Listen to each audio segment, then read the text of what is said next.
Olá, Júlio Sérgio. Vamos à aula de Geografia do sexto ano, capítulo 4, Orientação, Localização do Espaço e Correção das Atividades, parte 2. Então, as atividades que eu passei para você na última aula, vamos corrigi-las. Então, vamos nos dirigir à página 90 do livro de vocês, tá? Então, qualquer momento que vocês quiserem é, entender alguma coisa, quiserem repetir ou quiserem copiar, vocês podem pausar o vídeo, voltar o vídeo a qualquer momento, tá bom? Não esqueçam disso. Vamos lá, então. Então, na primeira questão da página 90, nós temos, né, uma imagem que demonstra um croquis de um bairro, né, e todos os comandos são dirigidos para você, que vocês para vocês fazerem o próprio croquis do próprio bairro de vocês, né? Então, que trouxe aqui para vocês um exemplo de como seria um croquis de um bairro. Na verdade, não é só você ver seu quarteirão, ver o que tem lá, quais são as casas, se tem alguma farmácia, se tem alguma loja, se tem uma praça, né? Desenhar o seu quarteirão, né? Ou o seu bairro, se você quiser, né? Até onde você puder desenhar o croquis. O croquis é nada mais do que uma representação do espaço, não precisa, né? Mas aquele modo que você possa só esboçar, né? Só desenhar sem nenhuma tipo de escala ou tipo isso, né? Então a resposta seria você desenhar o seu próprio croquis, tá? Para quem não fez, pode fazer o seu próprio croquis do seu quarteirão, do seu bairro, tá legal? Vamos prosseguir. Segunda questão da página 90. Tá? Então tinha que pesquisa em jornais de revistas na internet, notícias que fazem uso de tecnologia como fotografias aéreas ou imagens de satélite para explicar alterações no espaço geográfico. Podem ser notícias relacionadas, por exemplo, a queimadas e florestas, desmatamento, poluição dos rios, mares, construção de rodovias, avenidas, shopping centers, etc. Aí para levar material pesquisado, né, para a sala de aula, só que a gente não pode, tá? A gente não tem sala de aula por enquanto. Né? No final deverão trocar ideias para responder a seguinte questão. Então a questão é: qual a importância das fotografias aéreas e imagens de satélite para auxiliar no estudo e na compreensão dos lugares? Então a gente vai ter que ver, pessoal, né, qual é a importância desse tipo de representação do espaço, né, para a compreensão dos lugares, para entender os lugares, né, pessoal? Então coloquei uma resposta para vocês. Vamos ver a resposta que eu coloquei aqui para vocês. Mais ou menos isso, tá? Então as imagens de satélite, fotografias aéreas fornecem representações muito precisas, né, da realidade, com auxílio dos dados obtidos por cientistas, né, geógrafos e cartógrafos, né, pessoal? Então tem que lembrar que antes, né, no início, né, tinha mapas sendo feitos em pedra, mapas desenhados, né, com figuras mitológicas, com figuras que não existiam.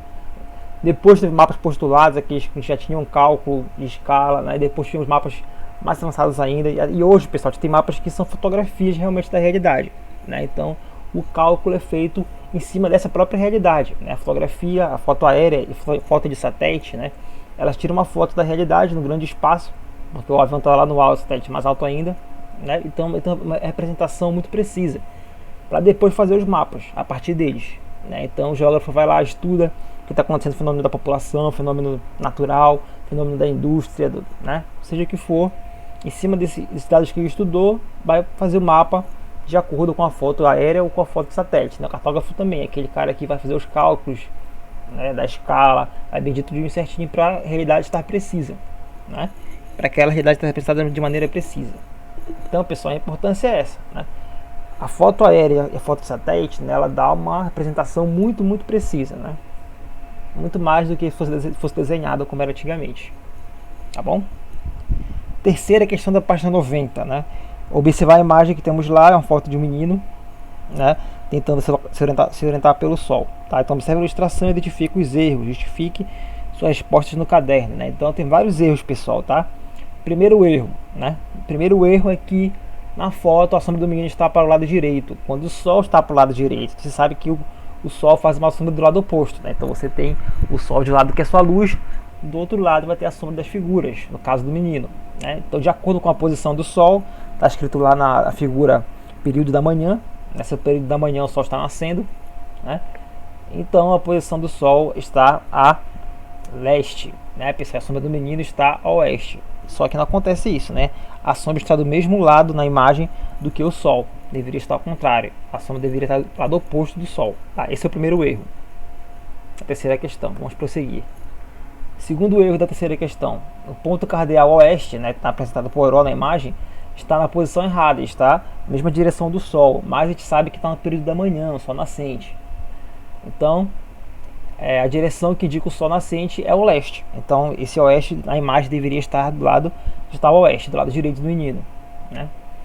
Por consequência, todas as direções cardeais também estão erradas nessa mesma imagem, né, pessoal? Então não é só o oeste que está errado, todas estão, tá?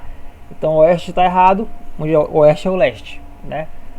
Aí vamos ao terceiro erro. O ponto cardeal leste está do lado oposto, né? Então o leste deve estar onde está o oeste, não é isso? E assim também com o norte e o sul, estão invertidos. Onde está o norte na imagem deveria estar o sul, e onde está o sul deveria estar o norte.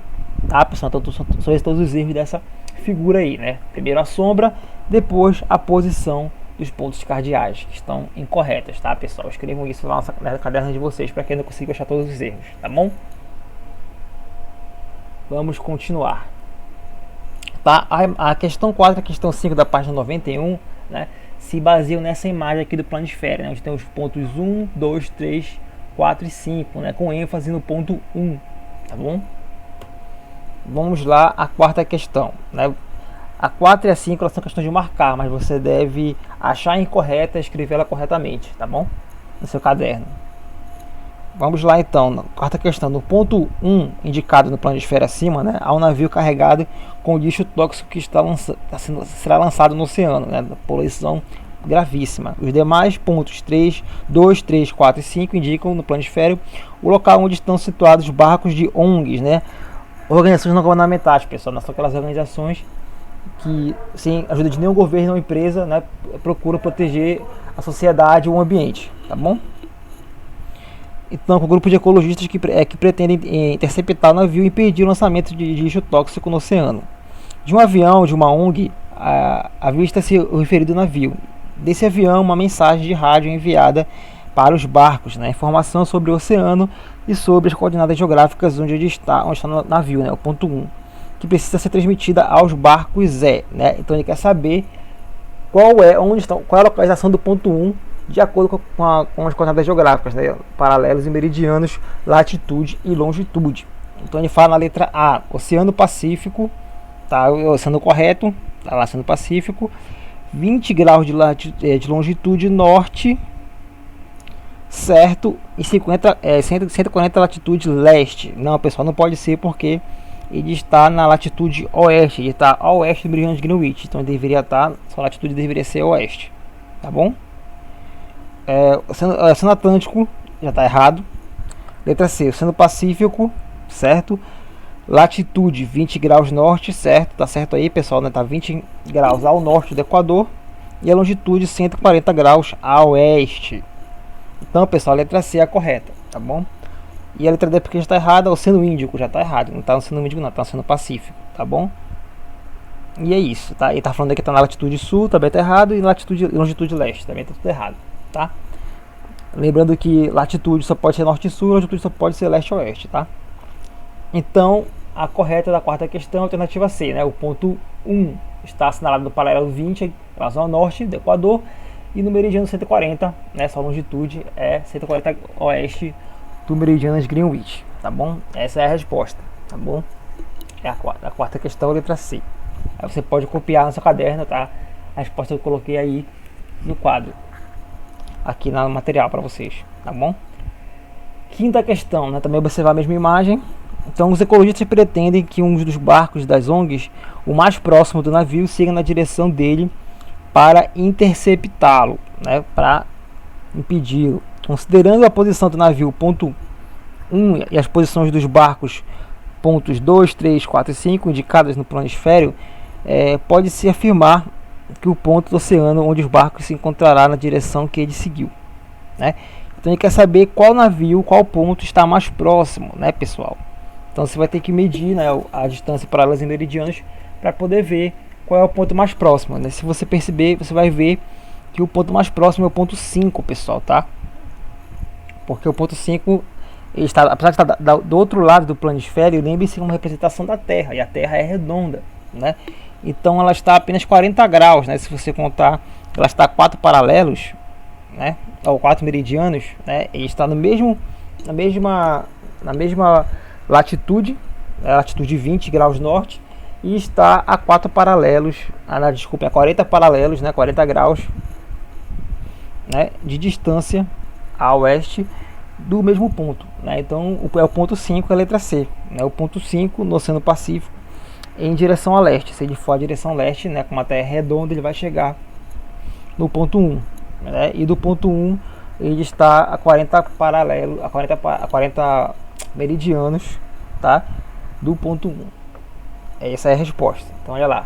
Alternativa C. O barco mais perto do navio está assinalado no ponto V, que é o ponto 5, no Oceano Pacífico, no meridiano 140 a leste. Ou seja, para interceptar o navio do ponto 1, esse barco deve dirigir-se para o leste, pois como a Terra é redonda, esse ponto está mais perto do navio.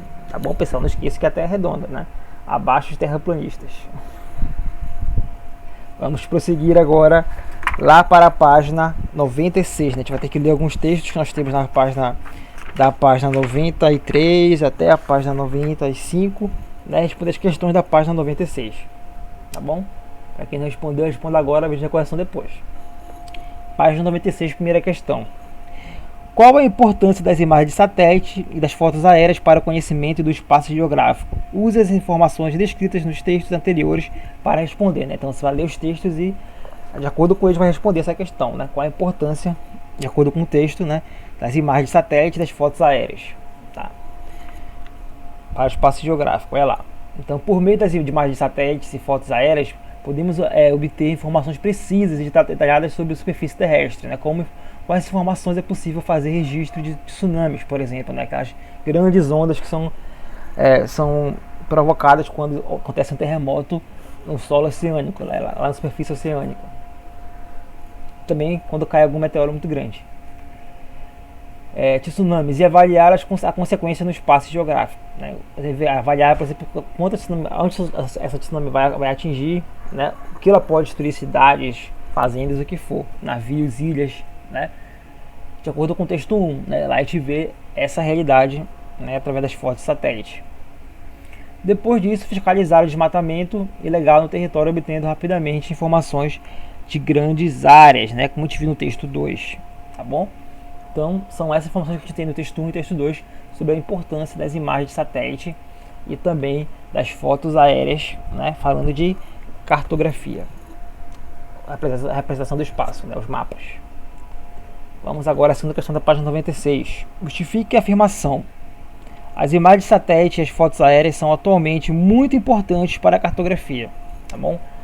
Então, por que, pessoal, essas imagens, essas fotos são importantes para a cartografia, né? Então, as imagens de satélite e as fotos aéreas constituem importante fonte de informação para a elaboração de mapas por causa do detalhamento, né, das informações contidas nas imagens. Então, pessoal, a partir dessas fotos aéreas, né, e a partir dessas imagens de satélite é que se faz os novos mapas, né? Então, é extremamente importante, eles são a base dos mapas modernos, certo?